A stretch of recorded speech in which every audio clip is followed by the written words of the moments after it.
Anda tahu gedung tertinggi di dunia di mana? Sekarang sedang dibangun di Dubai. Sebelum itu yang tertinggi di Kuala Lumpur. Oke? Di Kuala Lumpur itu sapa sing gawe iku? Arek-arek. Loh, wong Malaysia itu ngliwet wis gak iso. Dandani genteng gak iso.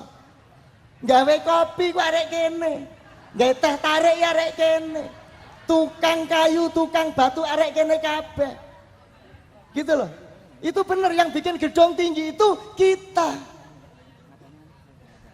Mulane kone ono Malaysia ngomong reok. Karya Malaysia jok muring-muring. Sebab itu mesti wong Ponorogo iku. Nyambut gawe ndek kono gawe reok kan mesti. Ono ta wong gendeng nyunggi gawedhe kaya ngene gak wong Ponorogo. Wong Malaysia ya emoh. Nggih ta mboten?